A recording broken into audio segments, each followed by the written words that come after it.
The Columbia Broadcasting System and its affiliated stations present Orson Welles and the Mercury Theater on the air in The War of the Worlds by H.G. Wells.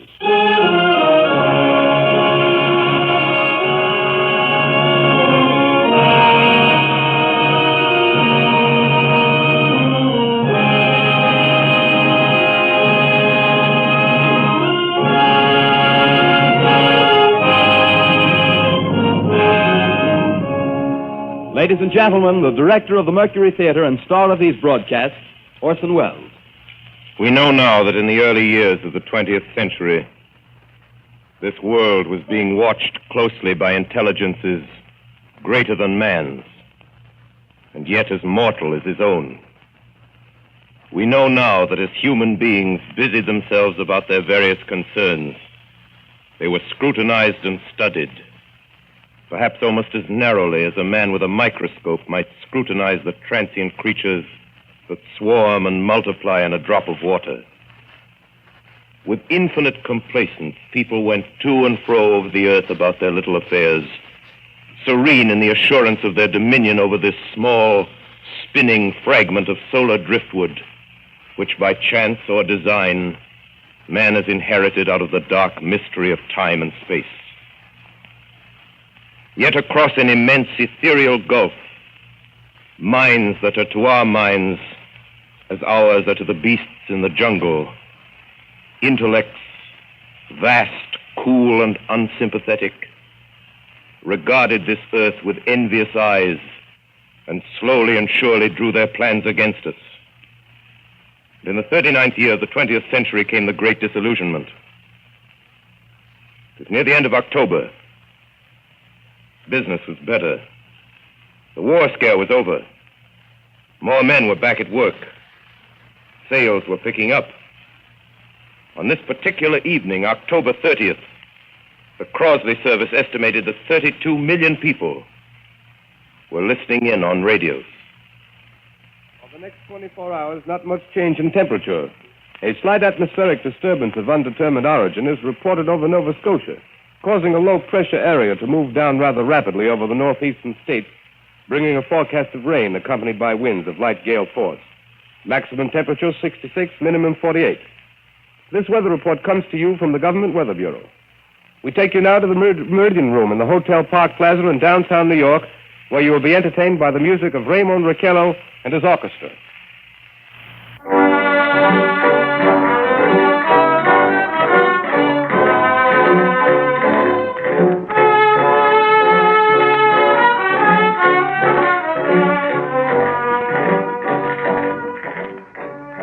Good evening, ladies and gentlemen. From the Meridian Room in the Park Plaza Hotel in New York City, we bring you the music of Raymond Raquello and his orchestra. With a touch of the Spanish, Raymond Raquello leads off with La Comparsita.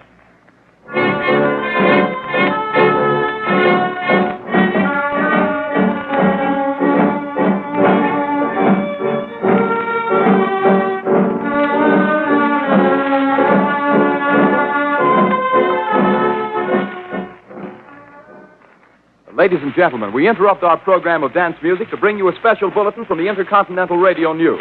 At 20 minutes before 8 Central Time, Professor Farrell of the Mount Jennings Observatory, Chicago, Illinois, reports observing several explosions of incandescent gas occurring at regular intervals on the planet Mars. The spectroscope indicates the gas to be hydrogen and moving toward the Earth with enormous velocity. Professor Pearson of the observatory at Princeton confirms Farrell's observation and describes the phenomenon as, quote, like a jet of blue flame shot from a gun, unquote. We now return you to the music of Raymond Raquello, playing for you in the Meridian Room of the Park Plaza Hotel, situated in downtown New York.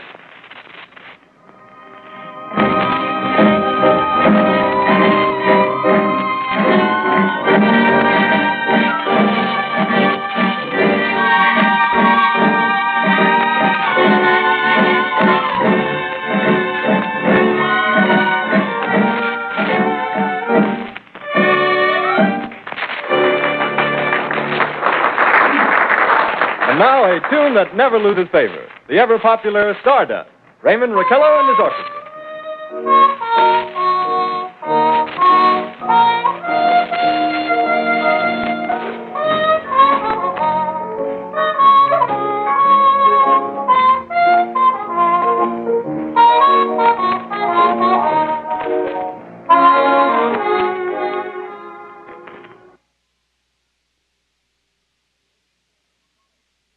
Ladies and gentlemen, following on the news given in our bulletin a moment ago, the Government Meteorological Bureau has requested the large observatories of the country to keep an astronomical watch on any further disturbances occurring on the planet Mars. Due to the unusual nature of this occurrence, we have arranged an interview with a noted astronomer, Professor Pearson, who will give us his views on this event. In a few moments, we will take you to the Princeton Observatory at Princeton, New Jersey. We return you until then to the music of Raymond Raquello and his orchestra.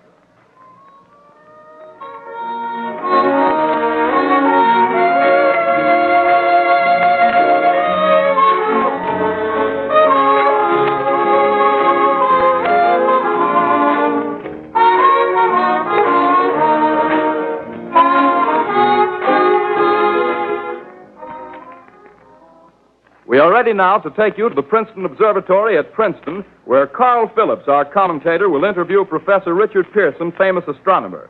We take you now to Princeton, New Jersey. Good evening, ladies and gentlemen. This is Carl Phillips speaking to you from the observatory at Princeton. I'm standing in a large semicircular room, pitch black except for an oblong split in the ceiling.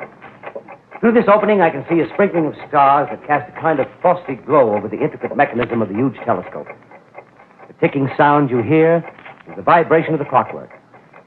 Professor Pearson stands directly above me on a small platform, peering through the giant lens. I'll ask you to be patient, ladies and gentlemen, during any delay that may arouse during our interview. Besides the ceaseless watch of the heavens, Professor Pearson may be interrupted by telephone or other communications. During this period, he is in constant touch with the astronomical centers of the world. Professor, may I begin our questions? Any time, Mr. Phillips. Professor, would you please tell our radio audience exactly what you see as you observe the planet Mars through your telescope? Nothing unusual at the moment, Mr. Phillips. A red disk swimming in a blue sea. Transverse stripes across the disk. Quite distinct now because Mars happens to be at the point nearest the Earth, in opposition, as we call it. In your opinion, what do these transverse stripes signify, Professor Pearson? Not canals, I can assure you, Mr. Phillips. Although that's the popular conjecture of those who imagine Mars to be inhabited. From a scientific viewpoint, the stripes are merely the result of atmospheric conditions peculiar to the planet. Then you're quite convinced, as a scientist, that living intelligence as we know it does not exist on Mars? I say the chances against it are 1,000 to 1. And yet, how do you account for these gas eruptions occurring on the surface of the planet at regular intervals? Phillips, I cannot account for it. By the way, Professor, for the benefit of our listeners, how far is Mars from the Earth? Approximately 40 million miles. Well, that seems a safe enough distance. Just a moment, ladies and gentlemen. Someone has just handed Professor Pearson a message. While he reads it, let me remind you that we are speaking to you from the observatory in Princeton, New Jersey, where we are interviewing the world-famous astronomer, Professor Pearson. One moment, please. Professor Pearson has passed me a message which he has just received. Professor, may I read the message to the listening audience? Certainly, Mr. Phillips. Ladies and gentlemen, I shall read you a wire addressed to Professor Pearson from Dr. Gray of the Natural History Museum, New York. Quote, 9:15 p.m. Eastern Standard Time. Seismograph registered shock of almost earthquake intensity occurring within a radius of 20 miles of Princeton. Please investigate. Signed, Lloyd Gray, Chief of Astronomical Division. Unquote. Professor Pearson, could this occurrence possibly have something to do with the disturbances observed on the planet Mars? Hardly, Mr. Phillips. This is probably a meteorite of unusual size, and its arrival at this particular time is merely a coincidence. However, we shall conduct a search as soon as daylight permits. Thank you, Professor. Ladies and gentlemen, for the past 10 minutes, we've been speaking to you from the observatory at Princeton, bringing you a special interview with Professor Pearson, noted astronomer. This is Carl Phillips speaking. We are returning you now to our New York studio.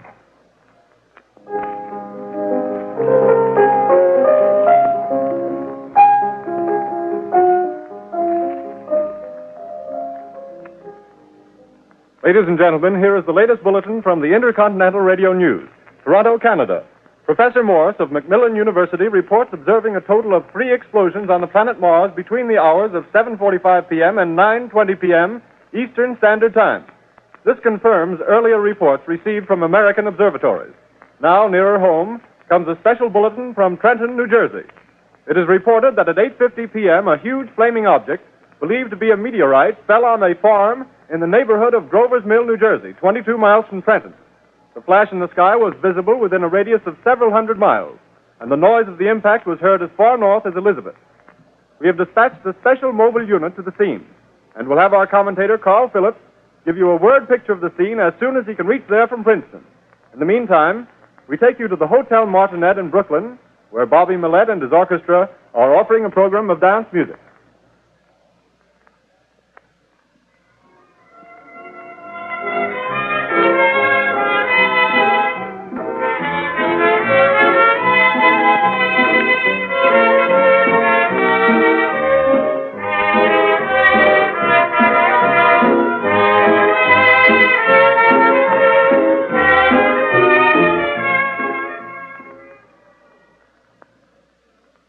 We take you now to Grover's Mills, New Jersey.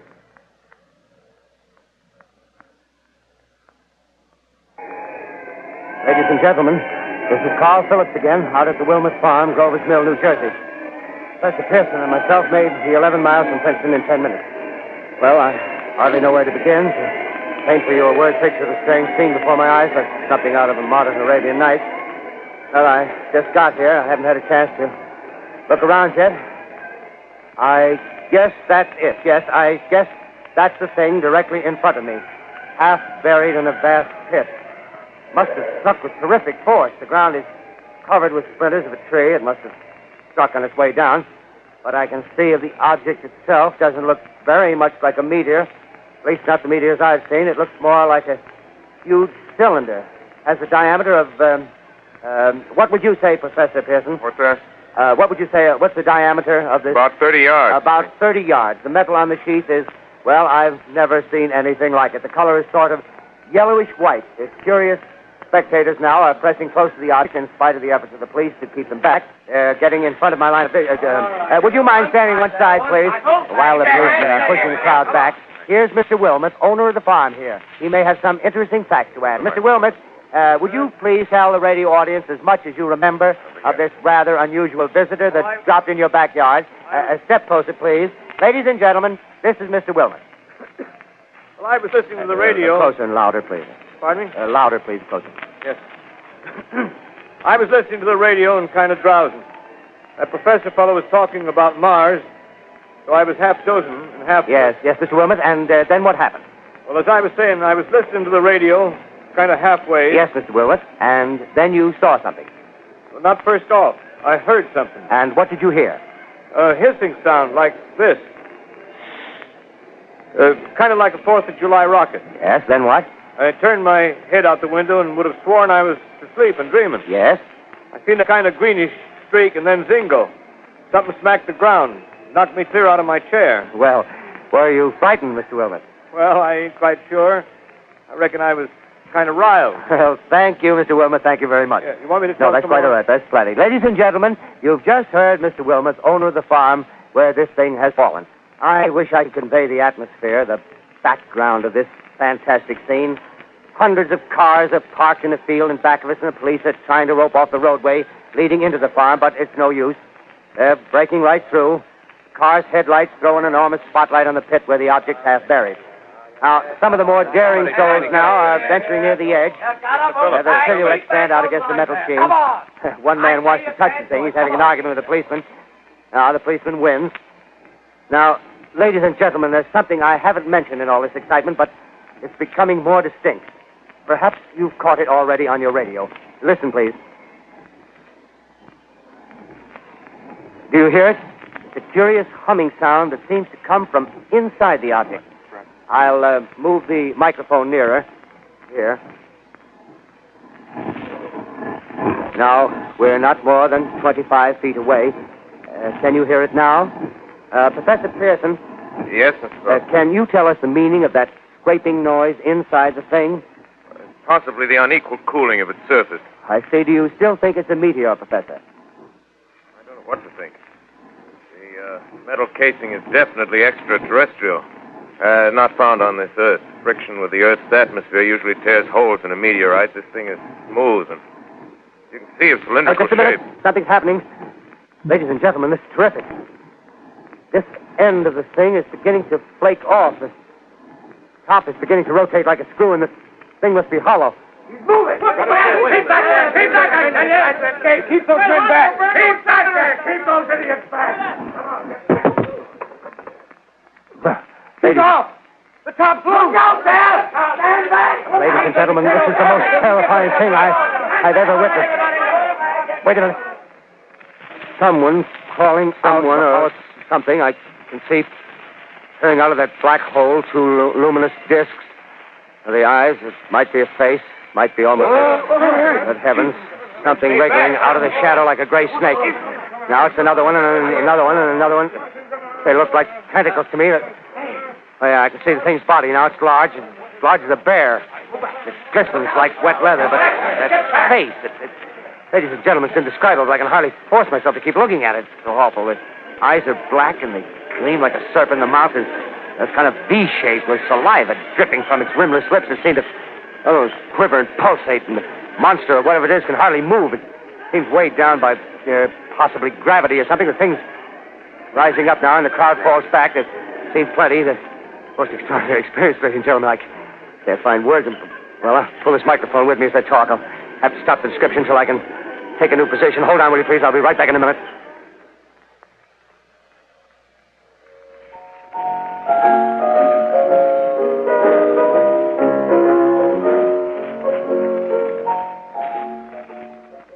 We are bringing you an eyewitness account of what's happening on the Wilmuth Farm, Grover's Mill, New Jersey.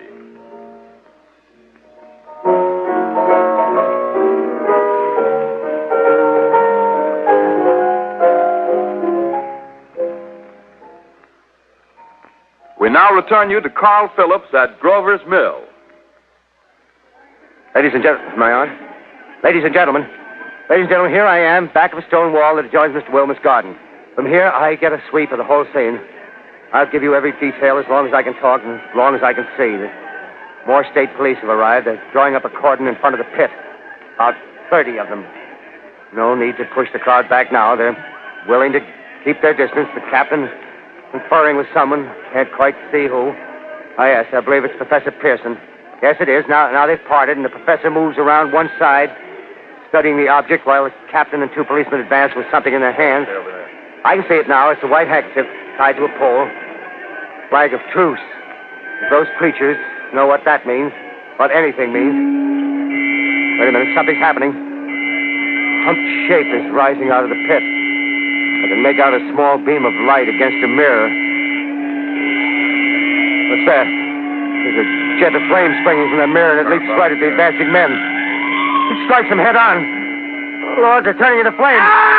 The whole field's caught up by the woods, the barns, the gas tanks of the automobiles spreading everywhere. It's coming this way now, about 20 yards to my right.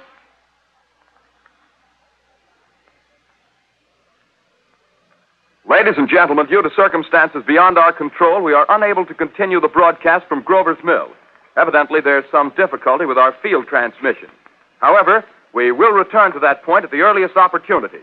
In the meantime, we have a late bulletin from San Diego, California. Professor Indelkoffer, speaking at a dinner of the California Astronomical Society, expressed the opinion that the explosions on Mars are undoubtedly nothing more than severe volcanic disturbances on the surface of the planet. We continue now with our piano interlude.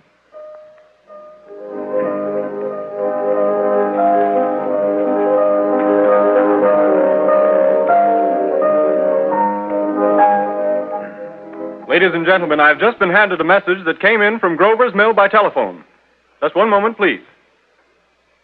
At least 40 people, including 6 state troopers, lie dead in a field east of the village of Grover's Mill, their bodies burned and distorted beyond all possible recognition. The next voice you hear will be that of Brigadier General Montgomery Smith, commander of the state militia at Trenton, New Jersey. I have been requested by the governor of New Jersey to place the counties of Mercer and Middlesex as far west as Princeton and east to Jamesburg under martial law.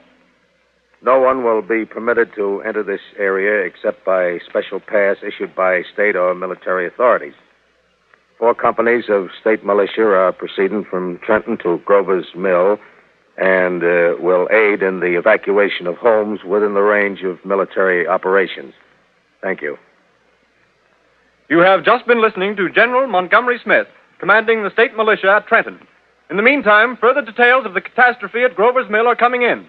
The strange creatures, after unleashing their deadly assault, crawled back in their pit and made no attempt to prevent the efforts of the firemen to recover the bodies and extinguish the fire. The combined fire departments of Mercer County are fighting the flames which menace the entire countryside. We have been unable to establish any contact with our mobile unit at Grover's Mill, but we hope to be able to return you there at the earliest possible moment. In the meantime, we take you to... Just one moment, please. Ladies and gentlemen, I have just been informed that we have finally established communication with an eyewitness of the tragedy. Professor Pearson has been located at a farmhouse near Grover's Mill, where he has established an emergency observation post. As a scientist, he will give you his explanation of the calamity. The next voice you hear will be that of Professor Pearson, brought to you by direct wire. Professor Pearson. Of the creatures in the rocket cylinder at Grover's Mill, I can give you no authoritative information, either as to their nature, their origin, or their purposes here on Earth. Of their destructive instrument, I might venture some conjectural explanation.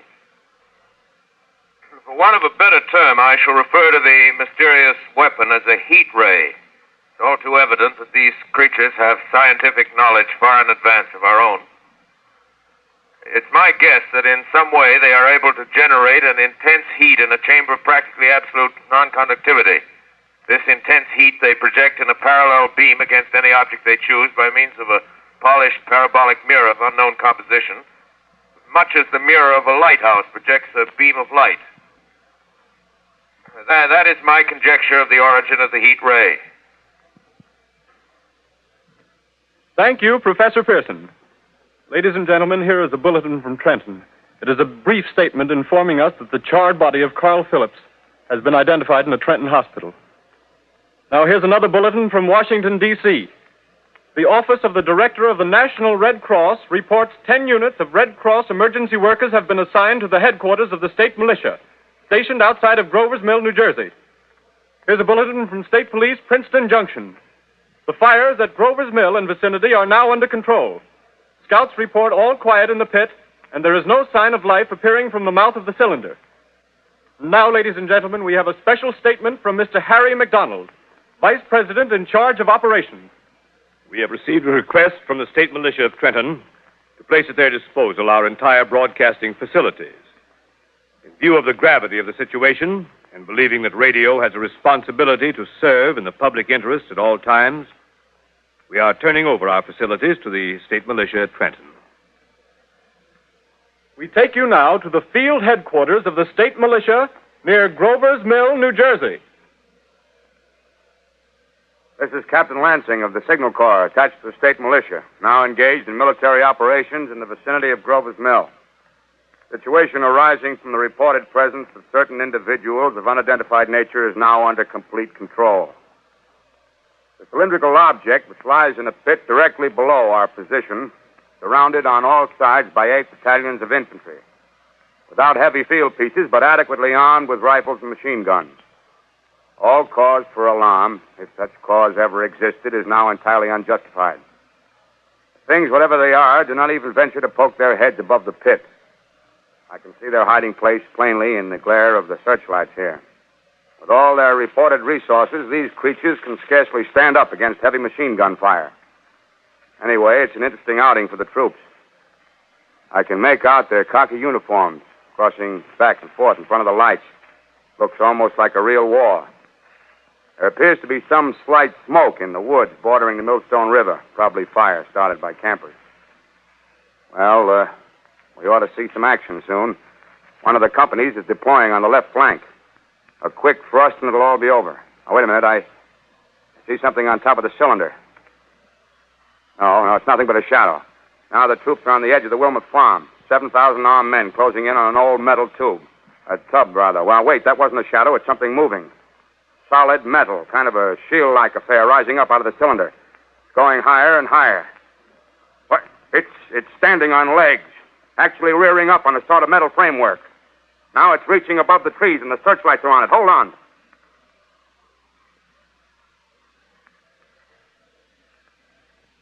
Ladies and gentlemen, I have a grave announcement to make. Incredible as it may seem, both the observations of science and the evidence of our eyes lead to the inescapable assumption that those strange beings who landed in the Jersey farmlands tonight are the vanguard of an invading army from the planet Mars.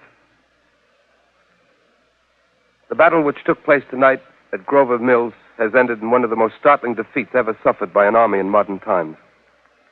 7,000 men armed with rifles and machine guns pitted against the single fighting machine of the invaders from Mars. 120 known survivors. The rest strewn over the battle area from Grover's Mill to Plainsboro, crushed and trampled to death under the metal feet of the monster, or burned to cinders by its heat ray. The monster is now in control of the middle section of New Jersey and has effectively cut the state through its center. Communication lines are down from Pennsylvania to the Atlantic Ocean. Railroad tracks are torn and service from New York to Philadelphia discontinued, except routing some of the trains through Allerton and Phoenixville. Highways to the north, south, and west are clogged with frantic human traffic. Police and army reserves are unable to control the mad flight. By morning, the fugitives will have swelled Philadelphia, Camden, and Trenton. It is estimated to twice their normal population. Martial law prevails throughout New Jersey and eastern Pennsylvania. At this time, we take you to Washington for a special broadcast on the national emergency. The Secretary of the Interior. Citizens of the nation, I shall not try to conceal the gravity of the situation that confronts the country, nor the concern of your government in protecting the lives and property of its people. However, I wish to impress upon you, private citizens and public officials, all of you, the urgent need of calm and resourceful action. Fortunately, this formidable enemy is still confined to a comparatively small area, and we may place our faith in the military forces to keep them there. In the meantime, placing our faith in God, we must continue the performance of our duties, each and every one of us, so that we may confront this destructive adversary with a nation united, courageous, and consecrated to the preservation of human supremacy on this earth. I thank you. You have just heard the Secretary of the Interior speaking from Washington. Bulletins too numerous to read are piling up in the studio here. We're informed that the central portion of New Jersey is blacked out from radio communication due to the effect of the heat ray upon power lines and electrical equipment. Here's a special bulletin in New York. Cables have been received from English, French, and German scientific bodies offering assistance. Astronomers report continued gas outbursts at regular intervals on the planet Mars. The majority voiced the opinion that the enemy will be reinforced by additional rocket machines. There have been several attempts made to locate Professor Pearson of Princeton, who has observed Martians at close range. It is feared he was lost in the recent battle. Langham Field, Virginia. Scouting planes report 3 Martian machines visible above treetops, moving north toward Somerville with population fleeing ahead of them. The heat ray is not in use, although advancing at express train speed, invaders pick their way carefully. They seem to be making a conscious effort to avoid destruction of cities and countryside. However, they stop to uproot power lines, bridges, and railroad tracks. Their apparent objective is to crush resistance, paralyze communication, and disorganize human society. Here is a bulletin from Basking Ridge, New Jersey. Coon hunters have stumbled on a second cylinder similar to the first, embedded in the great swamp 20 miles south of Morristown. Army field pieces are proceeding from Newark to blow up the second invading unit before the cylinder can be opened and the fighting machine rigged. They're taking up a position in the foothills of Watchung Mountain. Another bulletin from Langham Field, Virginia. Scouting planes report enemy machines, now 3 in number, increasing speed northward, kicking over houses and trees in their evident haste to form a conjunction with their allies south of Morristown. Machines also sighted by telephone operator east of Middlesex within 10 miles of Plainfield. Here's a bulletin from Winston-Field, Long Island. A fleet of Army bombers carrying heavy explosive flying north in pursuit of enemy. Scouting planes act as guides. They keep the speeding enemy in sight. Just a moment, please, ladies and gentlemen. We've run special wires to the artillery line and adjacent villages to give you direct reports in the zone of the advancing enemy. First, we take you to the battery of the 22nd Field Artillery, located in the Watchung Mountains. Range 32 meters.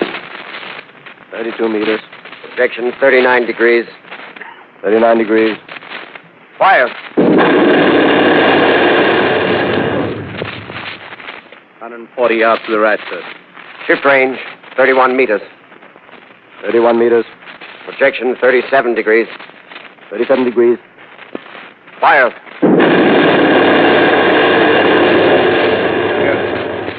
Hit, sir. Got the tripod of one of them. They're stopped. The others are trying to repair it. Quick, get the range. Shift 30 meters. 30 meters. Projection 27 degrees. 27 degrees. Fire.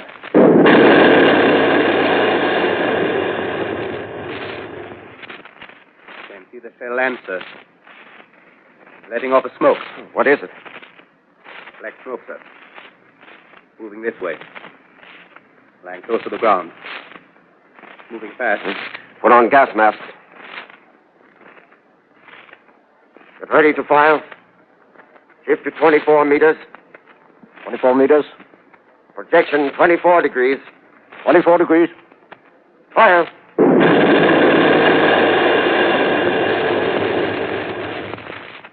Still can't see, sir. Smoke's coming nearer. Get the range. 23 meters. 23 meters. 23 meters. Protection 22 degrees. 22 degrees.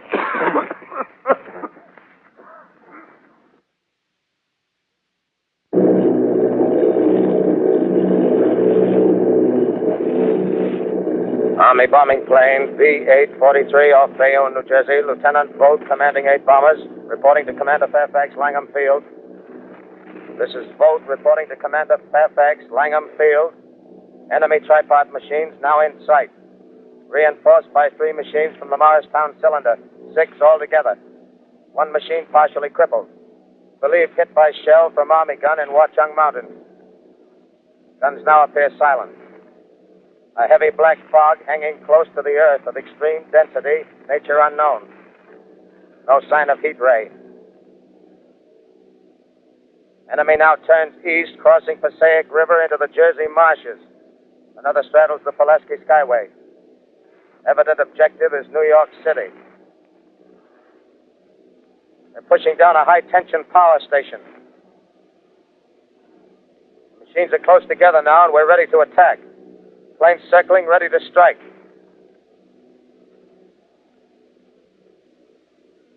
1,000 yards, and we'll be over the first.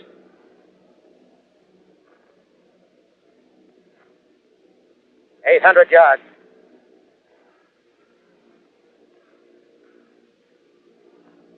$600.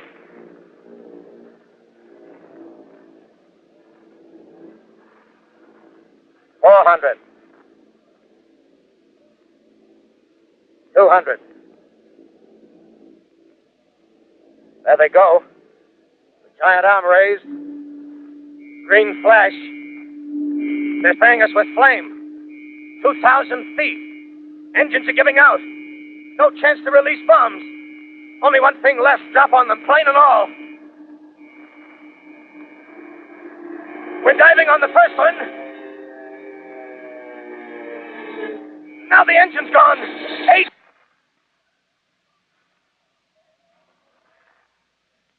This is Bayonne, New Jersey, calling Langham Field. This is Bayonne, New Jersey, calling Langham Field. Come in, please. Langham Field. Go ahead. 8 Army bombers in engagement with enemy tripod machines over Jersey Flats. Engines incapacitated by heat ray. All crashed. 1 enemy machine destroyed. Enemy now discharging heavy black smoke in direction of... Newark, New Jersey. This is Newark, New Jersey. Warning. Poisonous black smoke pouring in from Jersey marshes. Street is South Street. Gas masks useless. Urge population to move into open spaces. Automobiles use routes 7, 23, 24. Avoid congested areas. Smoke now spreading over Raymond Boulevard. 2X2L calling CQ, 2X2L calling CQ, 2X2L calling 8X3R. Come in, please. This is 8X3R coming back at 2X2L. How's reception? How's reception? K, please. Where are you, 8X3R? What's the matter? Where are you?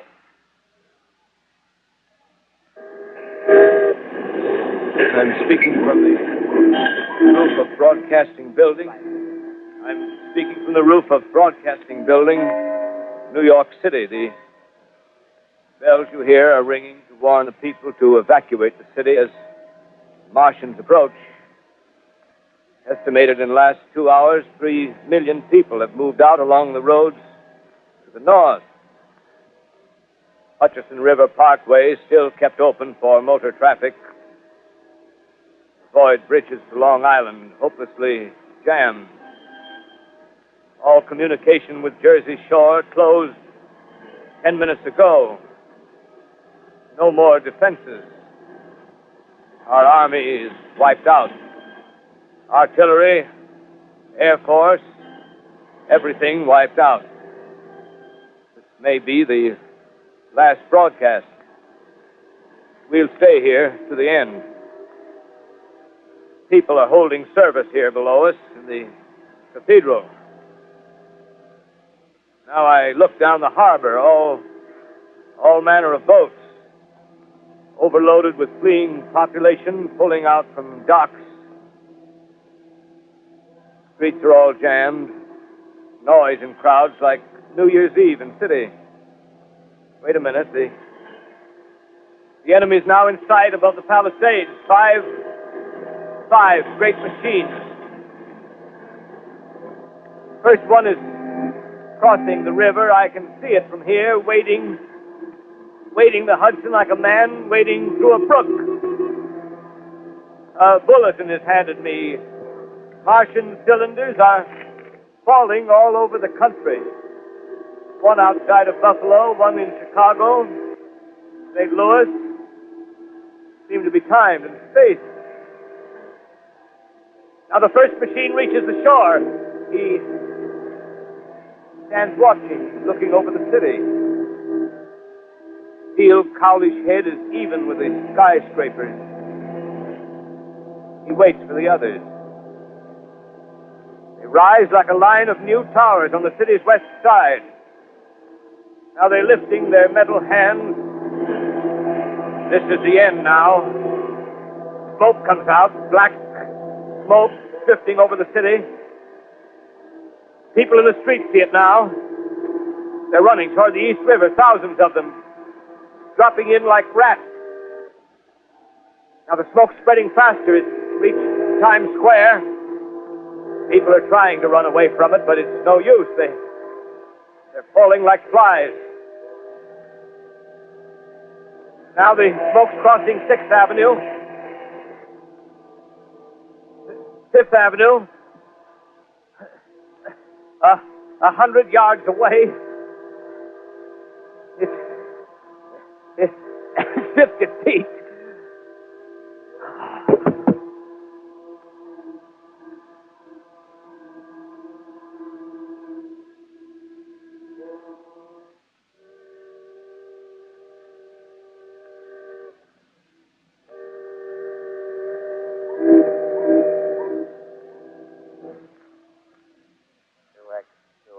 Calling CQ. 2X2L calling CQ. 2X2L calling CQ, New York. Isn't there anyone on the air? Isn't there anyone on the air? Isn't there anyone? 2X2L.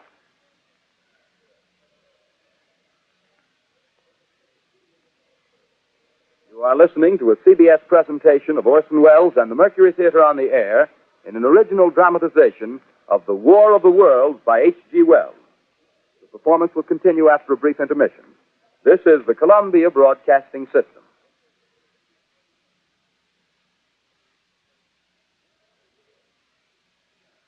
The War of the Worlds by H.G. Wells, starring Orson Welles and the Mercury Theater on the Air.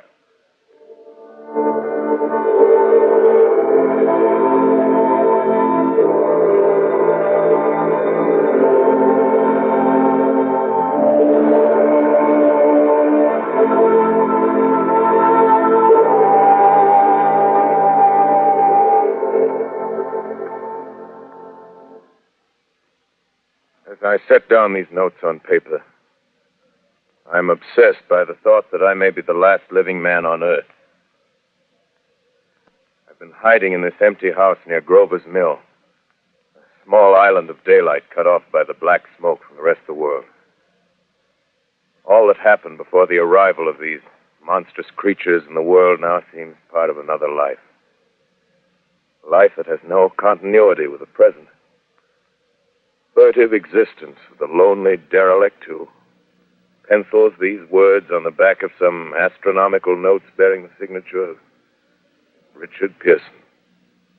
I look down at my blackened hand and I try to connect them with a professor who lives at Princeton and who, on the night of October 20th, glimpsed through his telescope an orange splash of light on a distant planet. My wife, my colleagues, my students, my books, my observatory, my world. Where are they? Did they ever exist? Am I Richard Pearson? What day is it? Do days exist without calendars? Does time pass when there are no human hands left to wind the clocks? Writing down my daily life, I tell myself I shall preserve human history between the dark covers of this little book that was meant to record the movements of the stars. But to write, I must live, and to live, I must eat. Find moldy bread in the kitchen and an orange not too spoiled to swallow. Keep watch at the window. Time to time, I catch sight of a Martian above the black smoke. Smoke still holds the house in its black coil, but at length there's a hissing sound, and suddenly I see a Martian mounted on his machine, spraying the air with a jet of steam as if to dissipate the smoke. I watch in a corner as his huge metal legs nearly brush against the house. Exhausted by terror, I fall asleep. Morning. Morning. Sun streams in the window. Black cloud of gas is lifted, and the scorched meadows to the north look as though a black snowstorm had passed over them. I venture from the house. I make my way to a road, no traffic. Here and there, a wrecked car, baggage overturned, a blackened skeleton. Push on north. For some reason, I feel safer trailing these monsters than running away from them. And I keep a careful watch. I've seen the Martians feed. Should one of their machines appear over the top of trees, I'm ready to fling myself flat on the earth. Come to a chestnut tree. October. Chestnuts are ripe. Fill my pockets. Just keep alive. 2 days I wander in a vague northerly direction through a desolate world. Finally, I notice a living creature. A small red squirrel in a beech tree. I stare at him and wonder. He stares back at me. I believe at that moment the animal and I shared the same emotion. The joy of finding another living being. Push on north. I find dead cows in a brackish field, and beyond the charred ruins of a dairy and a silo remain standing guard over the wasteland like a lighthouse, deserted by the sea. Astride the silo perches a weathercock. The arrow points north. North. Next day, I come to a city. City vaguely familiar in its contours, yet its buildings strangely dwarfed and leveled off as if a giant had sliced off its highest towers with a capricious sweep of his hand. Reached the outskirts, I found Newark. Newark, undemolished but humbled by some whim of the advancing Martians. Presently, with an odd feeling of being watched, I caught sight of something crouching in a doorway. I made a step towards it, and it rose up and became a man. A man armed with a large knife. Stop! Where do you come from? I come from many places. A long time ago from Princeton. Princeton, huh? That's near Grover's Mill. Yes. Grover's Mill. There's no food here. This is my country. All this end of town down the river. There's only food for one. Which way are you going?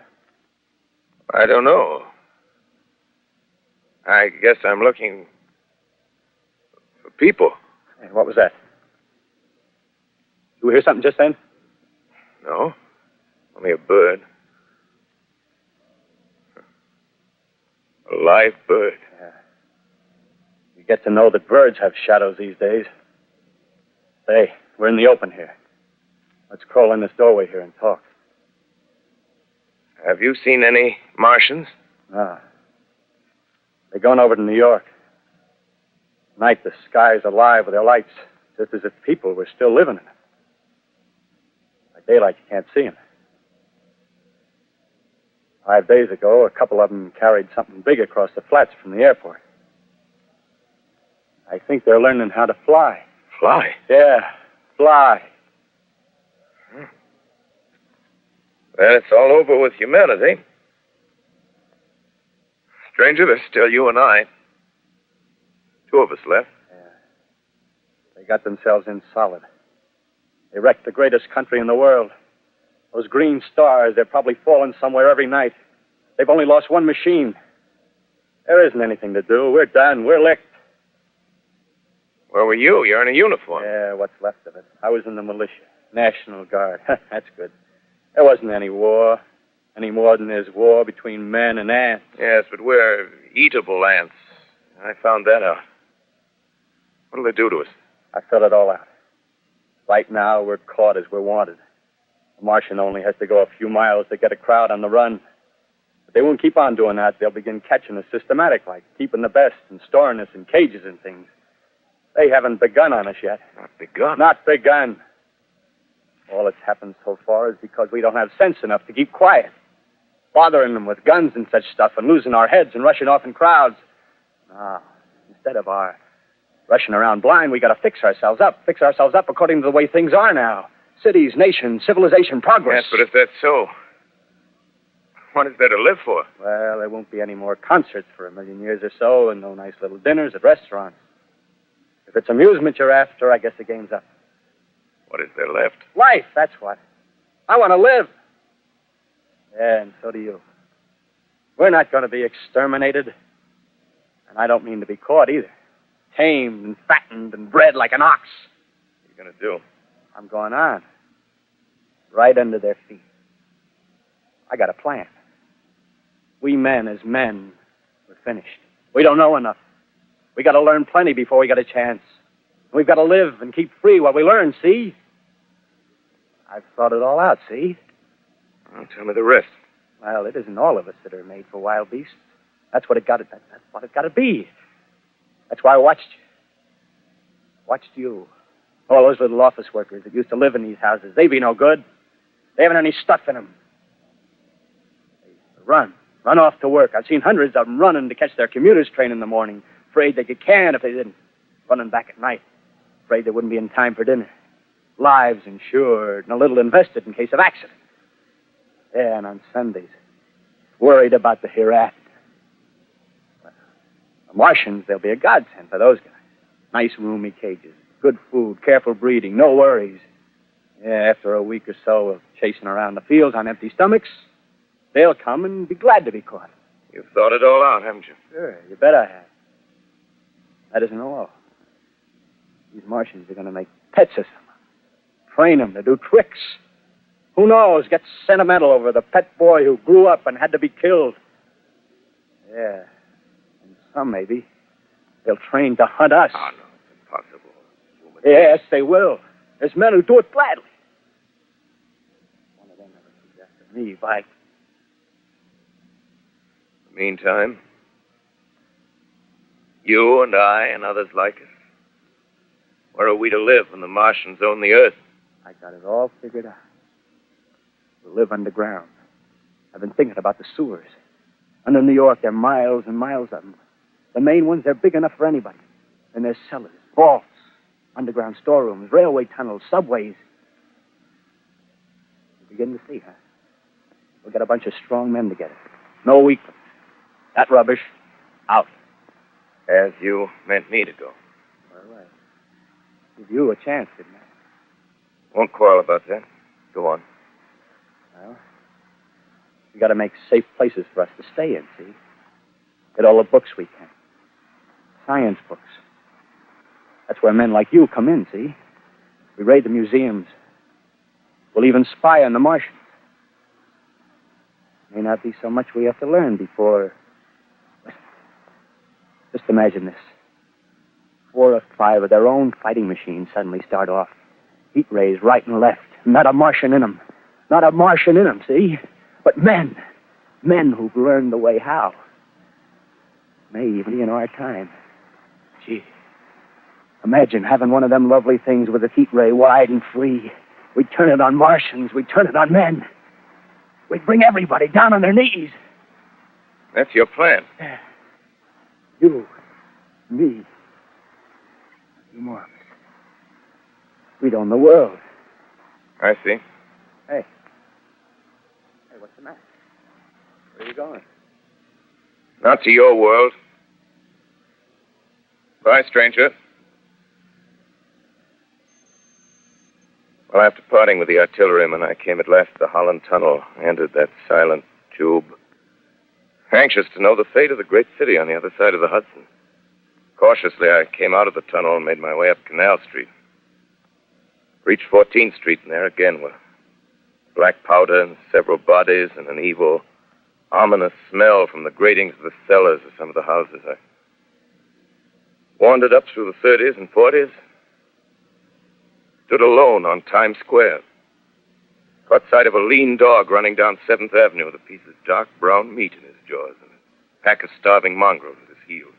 Made a wide circle around me as though he feared I might prove a fresh competitor.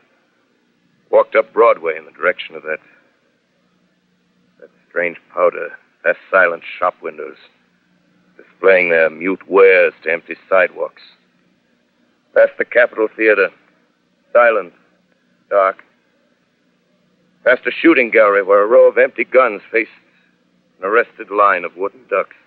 Near Columbus Circle, I noticed models of 1939 motor cars in the showrooms facing empty streets. Over the top of the General Motors building, I watched a flock of black birds circling in the sky. Hurried on. Suddenly, I caught sight of the hood of a Martian machine, standing somewhere in Central Park, gleaming in the late afternoon sun. An insane idea. I rushed recklessly across Columbus Circle and into the park. I climbed a small hill above the pond at 60th Street, and from there I could see standing in a silent row along the mall 19 of those great metal titans, their cowls empty, their steel arms hanging listlessly by their sides. I looked in vain for the monsters that inhabit those machines. Suddenly, my eyes were attracted to the immense flock of black birds that hovered directly below me. They circled to the ground. And there before my eyes, stark and silent, lay the Martians with the hungry birds pecking and tearing brown shreds of flesh from their dead bodies. Later, when their bodies were examined in laboratories, it was found that they were killed by the putrefactive and disease bacteria against which their systems were unprepared.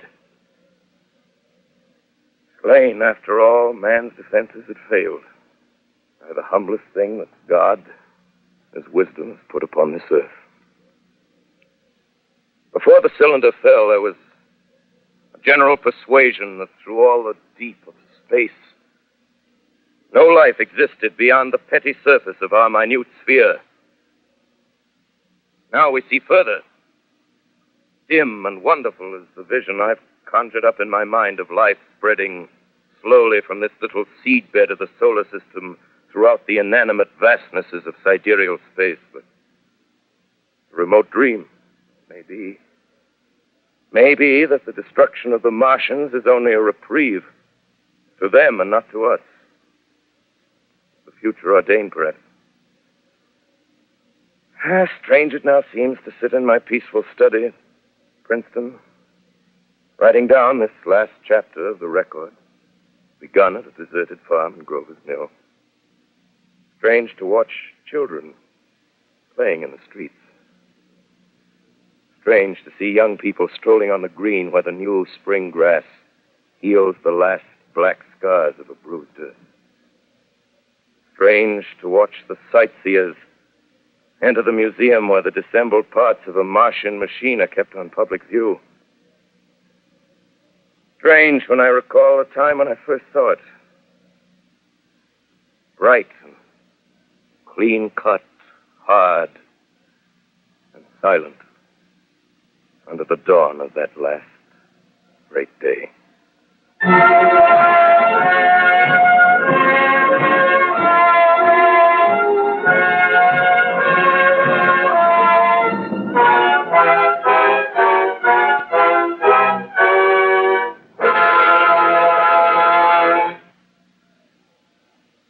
This is Orson Welles, ladies and gentlemen.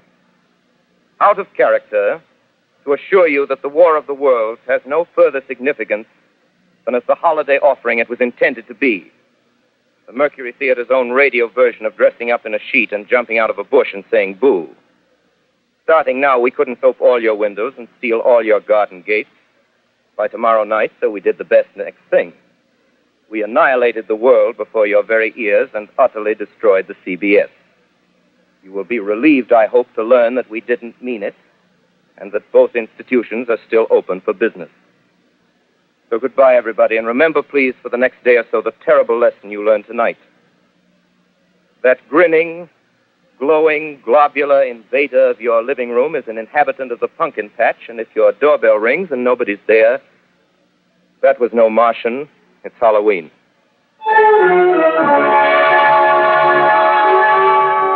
Tonight, the Columbia Broadcasting System and its affiliated stations coast to coast has brought you The War of the Worlds by H.G. Wells, the 17th in its weekly series of dramatic broadcasts featuring Orson Welles and the Mercury Theater on the air.